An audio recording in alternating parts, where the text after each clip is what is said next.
All right, good evening. And several years ago, you start wondering where your old friends are and what happened to them. I got the idea to Google one of my old buddies, one of my best friends from high school, just to see where he is now. And turns out he's a ordained Southern Baptist minister teaching young earth creationism in a fundamentalist Christian school in Fort Worth, Texas. And his school has a motto that says, "The Bible is the only source of truth in our world." As if the Bible were a source of truth. As if, well, more importantly, this assertion assumes that there is no truth in the whole of reality apart from that little book of mythology. That if the Bible is wrong, then reality is wrong. And in all the arguments that I've recently had with apologists, it always turns into that rather quickly. In order for them to argue that their God is real, somehow reality need not be. Or if they think that they can get us to doubt whether existence exists, then the existence of the supernatural will somehow seem reasonable by comparison. Let's see here. And this is what it really comes down to, isn't it? Whether you're going to accept reality as it really is, or whether you're going to make up something else and believe an illusion. Back in high school, my friend and I, or I thought that my friend and I both believed in God and evolution at the same time. And that we both discarded something shortly after high school. And I was interested in how we ended up on these extremes of this philosophical division. I was incurably curious about that.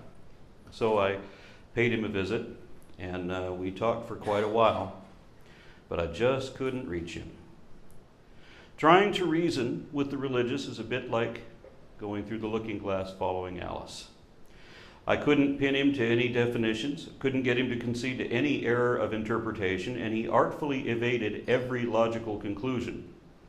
I'm sure that everybody who's ever argued against faith-based beliefs has experienced this dance of duck and dodge, where the words change meaning at a whim, where the goalposts move constantly, and where any understanding can be undermined by distracting interruptions of disconnected irrelevancies, logical absurdities, and non sequiturs. Whenever the topic turned to science,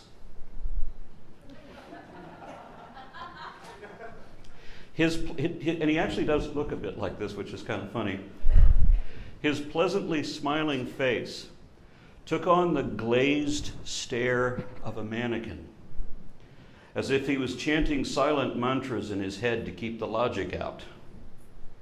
And everything I tried to explain to my friend was well within his range of comprehension and level of education, but I just couldn't get through the armor of God that he had built around his mind. And that's what armor of God means, actually. It means to fortify the mind and to steel it against any logical argument so that you can't be reasoned out of your beliefs. My friend obviously couldn't convince me of anything either, because his rhetoric was limited to the Sunday school level and still wouldn't have worked on me even at that age. But he did make it very clear that he would continue to believe whatever he wants to believe simply because he wants to believe it. Even when it can't possibly be true, and when it clearly contradicts things we can prove really are true, but that his belief system would not allow him to acknowledge. Other theists have described their faith in similar ways. One of my other dear old friends actually told me, "I'm Christian because I like to believe in that, not because I think it's really true." And he doesn't see a conundrum with that. So, obviously they don't believe what they do the same way that I believe what I do. I think we're using different definitions for the word belief. I define it as a notion of subjective uncertainty, that which seems true to me but might not prove to be. It might be that for those who have never examined religion too, but it means something else to those who are deeply invested in it, and I'm talking about the extremists here, creationists, apologists. For them, Belief is an act of will, of mind over matter, wishful thinking, literally making dreams come true through the power of positive thought. Where there is a will, there is a way, and there is a way to will it into being. And we're not talking about telekinesis here. We're talking about some altered states of perception. And it is as if they are in an episode of The Twilight Zone, where anything is possible if you believe that it is, but you need to believe with all your heart. And there's two good examples of this from Hollywood. One is an episode of Amazing Stories called The Mission. An aspiring cartoonist is positioned in the bubble turret on the belly of a bomber, and an enemy aircraft has sufficiently damaged it so that the turret is jammed and the gunner can't get out. The landing gear is also jammed and can't come down. So that when the plane is forced to land without its wheels, and he's stuck in the bubble down there, he will be crushed and scraped along the runway. So, he, in a panic, he uses his imagination, gets out his pencils, and draws wheels onto the airplane. He concentrates on the drawing so hard that it looks like he's going to have an aneurysm. And he convinces himself that the plane has wheels, so that when it lands, it does have wheels. And they're cartoon wheels of his imagination. When his crewmen break the guy out of the turret, his mind is locked in a trance, and they get him away from the plane and slap him in the face to snap him out of it, and the wheels disappear because he literally dreamt them up. And the plane comes crashing onto the tarmac. This is how dreams come true if you believe hard enough. And I've actually seen this episode used to promote faith in places like apologetics blogs. The next example comes from a Christopher Reeve movie called Somewhere in Time. In this one, Reeve's character falls in love with a portrait of a woman from the past, so he gets a room in an old hotel that was built at that time, dressed in the fashion of the day, and he hypnotizes himself with a recording that says, "Today is June 27th, 1912. Your mind accepts this absolutely. It is 1912." So that when he is adequately convinced and he awakens, he is back in time and he finds the object of his obsession. Only when you remove all doubt and make yourself believe absolutely will miracles like this happen. And this is how religious faith is often presented. Amusingly, the fun is over when he pulls a forgotten coin out of his pocket, and it's a penny from 1979. And once he sees the date on the penny in his hand, the illusion is broken and he is yanked back to his own original reality for the rest of his natural life. However, in his unnatural afterlife, he and his past life lover are reunited in heaven, reinforcing the religious message regarding the power of pretend. Religion is literally a matter of make-believe, a form of self-hypnosis to preserve a preferred delusion. One way to commit to your conviction is to be completely invested in it. Remember this guy? Robert Fitzpatrick was one of those people who had sold everything he had and spent all his money on billboards advertising Harold Camping's predicted end of the world back in May 2011. It was supposed to happen at exactly 6 p.m., and here he is at Times Square about a minute or so after that. Ironically, if the world doesn't end, then he'd be doomed because he's rendered himself penniless and homeless in his advancing years. He put himself in a position where he had to believe, and it still didn't work. Another, much more amusing example came from the news a couple of weeks ago. Somebody recognized it. It seems there's this one particular tree outside this one particular hospital, and this very sick little old lady who happened to be Catholic went to this tree and she put her hands on the tree and she said, "By the glory of God." And she felt the tears of Jesus. And she spread the words, and all these other Catholics, and maybe other Christians too, I don't know, discovered this one little tree. And that if you go to this one tree and you put your hands on this one tree and you say the words, by the glory of God, you will feel the tears of Jesus. Now, the funny thing is that, I mean, look at all the anecdotal stories that you ever hear that promote the existence of God. And they're always unverifiable enigmas like this, things you can't look into. You have to give the benefit of the doubt, even though there isn't any benefit of the doubt. You say, you've got to be misunderstanding something. I don't believe that. Well, you're just a skeptic. You're just a cynic. And if you can't explain it, that proves they're God. However, in this one particular instance, as in any others that we can look up, once you can check out of the details, you find out that there is a little confirmation bias, a little manipulation, a little misunderstanding. It turns out it's not just this one particular tree, but lots of similar trees, not just there, but across the South, especially in the summer.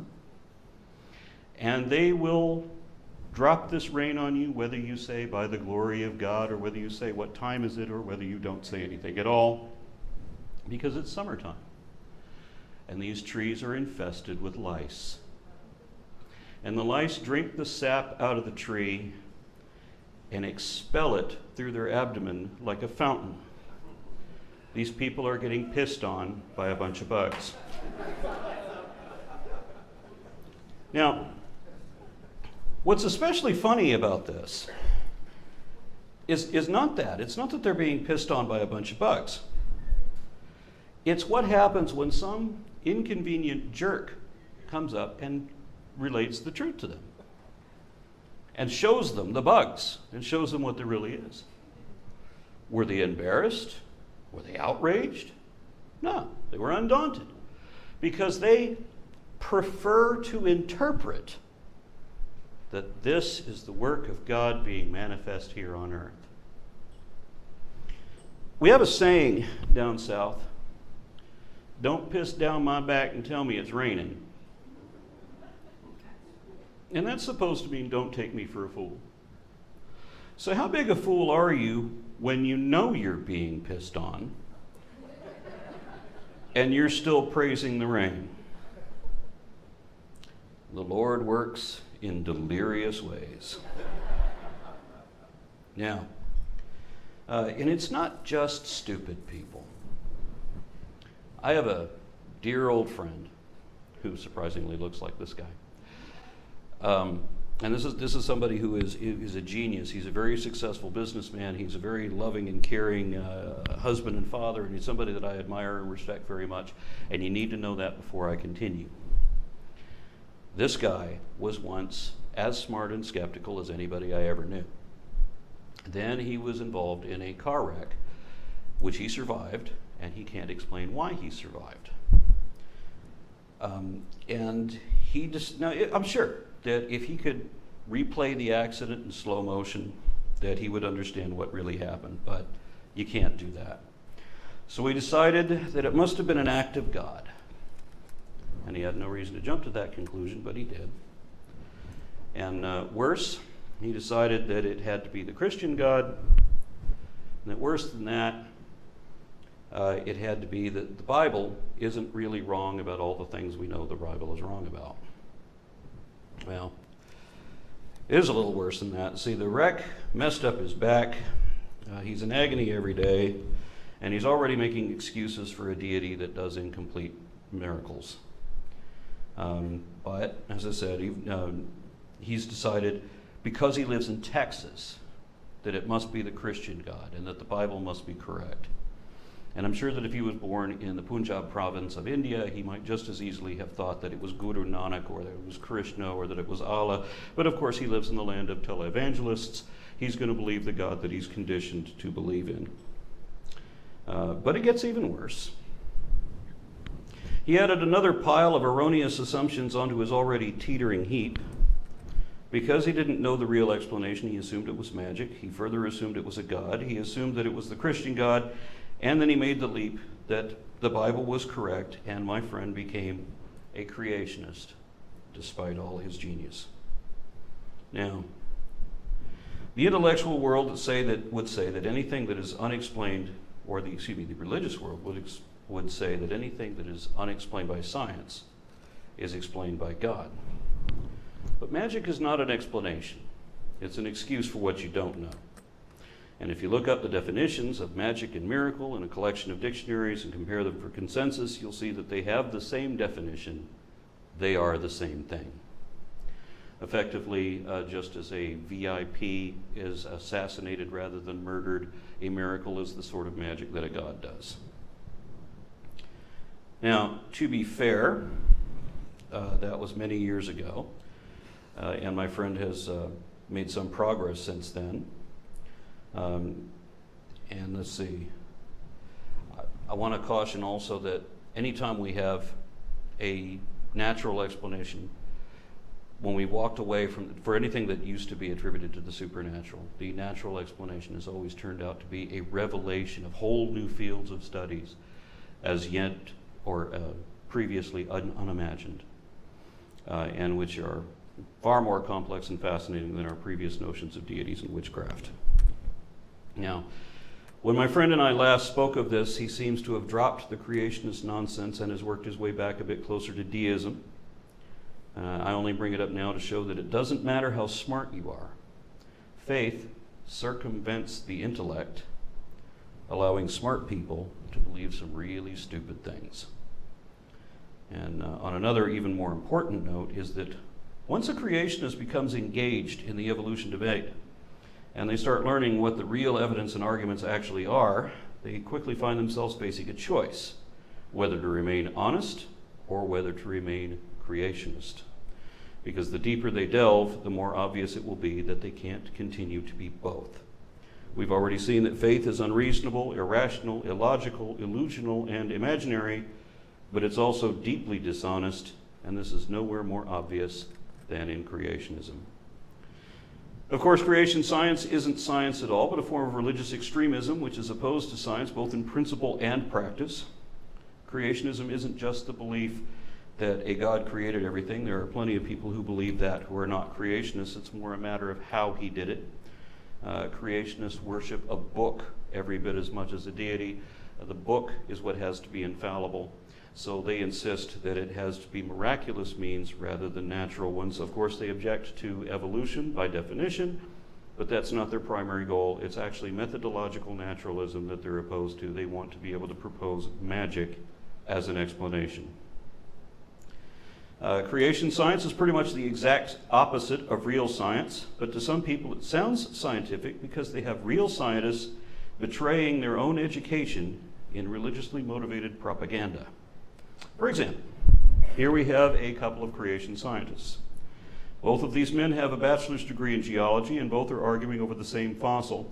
This is probably the ultimate transitional species ever, Acanthostega gannari, discovered by Per Ahlberg and Jennifer Clack of Cambridge University along about 1988, if I remember correctly. And it's part of a fairly fluid chain of transitions from lobe finfish to land-dwelling tetrapods. If you've ever seen the Darwin fish emblem, this is about as close to that as we've found so far. So that's why it's the ultimate transition. Now, Andrew Snelling says that it's just an amphibian and that it can't be transitional species because the legs are mounted in a load-bearing fashion designed for walking, not swimming. Paul Garner says it's essentially just a fish, and it can't be transitional because its legs are designed for swimming, not walking, because he says they're not capable of supporting the weight out of water. These are both experts examining the same fossil and coming to opposite conclusions, as long as it's not a transitional. However, I've noticed that whenever creationists can't consistently agree on whether something is a fish or a tetrapod, a dinosaur or a bird, or an ape or a man, that's when it's a transitional species. Both of these men work for Answers in Genesis, one of the top 10 worst anti-science websites there is. There are lots of creationist websites spreading misinformation on the internet, but this one is a multi-million-dollar industry selling lies to gullible believers. They also do public seminars and market books, videos, and tract comics designed to mislead parents into deceiving their children in homeschool. The president of this insidious organization is one Ken Ham. In addition to Answers in Genesis, he also runs the Creationist Museum in Kentucky and is trying to garner donations to build a Noah's Ark theme park with an actual-sized ark. The funny part about that is that with all the thousands of people helping him and millions of donated dollars and all this modern technology, he still can't build a box that big. And if he could, it wouldn't be seaworthy. And if it was, it still wouldn't hold all the animals necessary. And he's not even 600 years old. Now, Ken Ham has been ignoring me for years, but he decided to publicly ridicule my wife, who is a science teacher, because she understands science better than he does. He denied that humans are classified in the taxonomic superfamily Hominoidea, and that consequently we are a subset of apes. So we had to break out the data to prove him wrong. I'm sorry, he's just too easy for this joke. Now, of course, no amount of proof will change his mind. Ham said many times that whenever he has the proof that his favorite fables are wrong, he simply ignores the facts and believes the fantasy. He refers to it as God glasses. It's a confirmation bias. He just doesn't recognize it as that name. And a month or so ago, the Texas Homeschool Coalition invited Ken Ham to be their keynote speaker at their state conference. We consider that a travesty of irresponsible parenting. The people who invited this man to speak to their homeschoolers are not interested in their children's education because they're not going to learn anything from him that is actually true or useful. Creationism is composed entirely of deceivers and or deceived. They can be both, but there is no third category. Nothing they teach is verifiably true. It's all deliberately distorted and intentionally deceptive, so it is wholly inappropriate that Ken Ham and frauds of his ilk should be considered educators. Houston atheists issued a formal challenge to Ken Ham, asking him to debate me in person in front of a live audience at the Houston Museum of Natural Science. Ham refused, and we can only speculate as to why. So my wife and I joined with several other science advocates, and we picketed the event. The results, or the opposition that we received, was quite sad. This guy, for example, and bear in mind, he writes textbooks for homeschool students. He admitted to me on this video that this picture was taken from that it did not matter that the lesson plans were factually inaccurate. All that mattered was whether we believe in God. In addition to that, there was another couple that came out that wanted to see how we tick. We're out there in 107-degree heat, and these people wanted to just see why we're out there, why we felt so motivated, why did we care about what other people taught their children. And they told me that we have to be, as atheists, we have to be tolerant of children who start out like most of us do, believing in a little bit of science, a little bit of religion, maybe, if that's the culture that we're born into, that only makes them a nominal Christian. And we explained how evolution is factual. They said that they had studied it in school, and yet they didn't know what it was. What a big surprise. Couldn't define it, couldn't give an example of it, couldn't show any of the lessons that you would expect to have learned before you could make a claim like that. But we went through list by list how we know that evolution is absolutely undeniable, unquestionable, demonstrated fact. And they told us that in their Calvinist perspective, that when you accept the Bible, you have to accept the whole Bible, even the parts you know are wrong. Many times Christians have confessed to me that it doesn't matter what the facts are.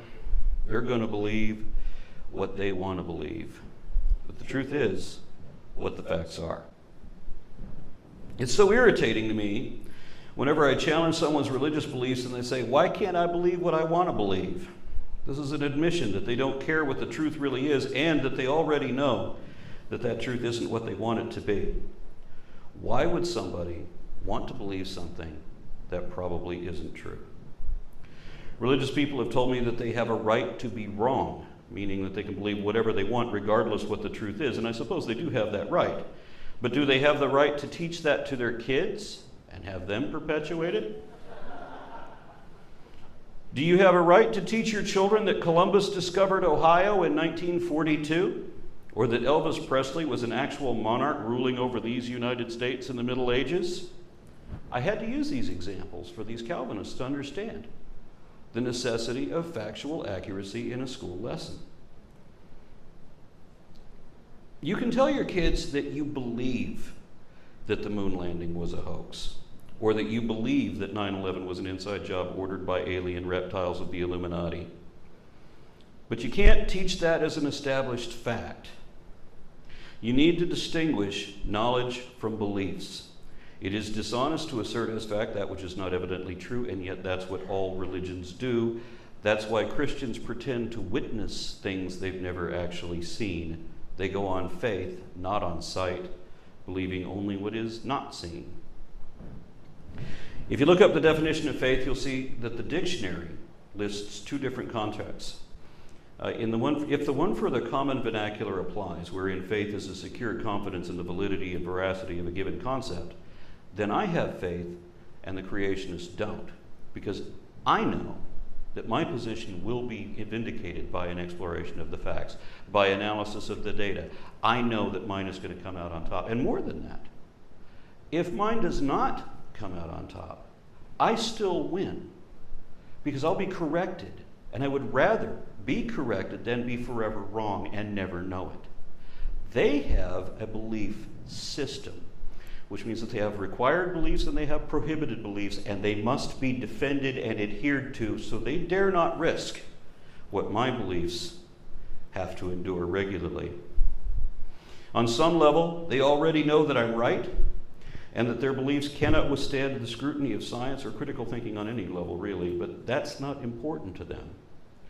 Despite all their claims of absolute truth with a capital T, the fact is that from their perspective, whatever the truth is doesn't really matter, because according to all other definitive sources apart from the dictionary, faith is only described in the context of religion, and there it is an unsupported assertion of Stoic conviction, which is assumed without reason and defended against all reason, and sometimes the faithful will even admit that, at least implicitly, if not explicitly also. Every creationist organization there is posts a statement of faith wherein they admit to having assumed a collection of crazy conclusions at the onset, which they promise to believe no matter how absurd they turn out to be, and they vow never to admit when they're wrong. I'm not kidding. Every statement of faith paraphrases this kind of blatantly dishonest, idiotic insanity. And this is why I always say that faith is the most dishonest position it is possible to have. I challenge anyone to show me how it could be any worse. Religious people have every motivation to lie, not just because they believe something that isn't true, but because their faith requires that they defend a belief even when they know it's not true. And I can cite a number of references where believers have admitted that as a matter of public record. The more faith they have, the less reasons matter, the less they're able to reason or be reasoned with. And the only thing I find impressive about creationism is how anyone can be so consistently proven to be absolutely wrong about absolutely everything 100% of the time for such a long time and still believe theirs is the absolute truth. A statement isn't truth just because you assert it or believe it is true. We can't call it truth until you can show that it is true. When a witness takes a stand and swears to tell the truth, do we all assume that that's what he's always going to do? We know that sometimes people lie under oath. It's called perjury. It's a thing. It happens. And that's why the court very often has the job of trying to show whether it is the truth. And if we define truth as whatever we can show to be true, then there is no truth in religion.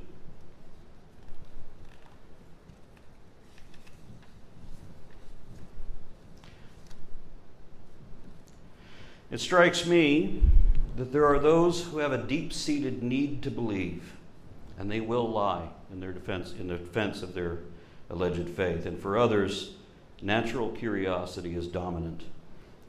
leading to a honest desire to understand whatever is really true, even if they couldn't predict what that will be. I see the whole faith versus reason debate as a conflict between these two extremes. So what would you do if the real truth mattered more than whatever you wanted to believe? You would question your own assumptions. You would doubt your own convictions. You would challenge your own biases. You would seek and expose flaws in your position. You would reject or correct those flaws. You would be suspicious of authority. You'd be suspicious of testimony. You'd be suspicious of subjectivity. You would believe only what was positively evident.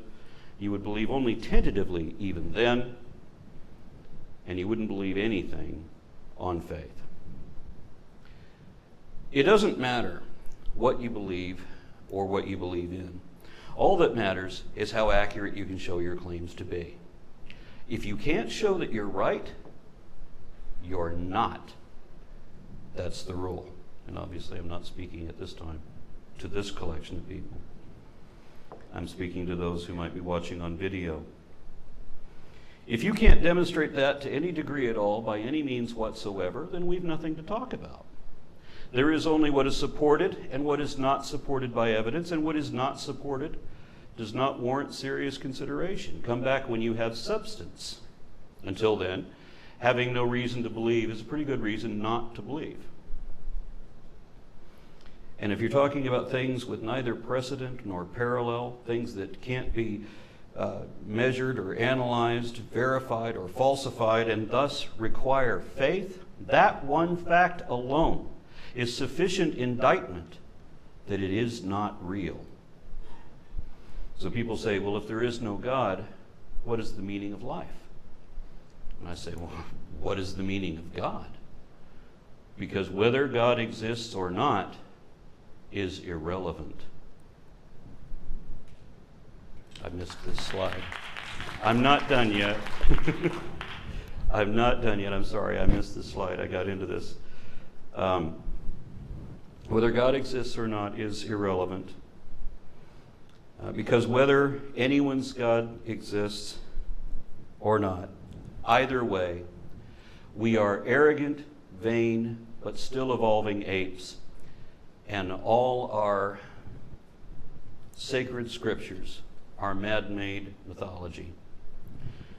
Either way, every religion has gotten an awful lot wrong, and no religion can show even one thing any of them surely got right. Either way, humans express both humanism and inhumanity, and in either case they credit their favorite deities, asking that we pay no attention to that man behind the curtain. Either way, prayers are useless compared to helping hands. Either way, our laws are conceived and enforced by people, and regardless whether God exists, history will be our judge. Now,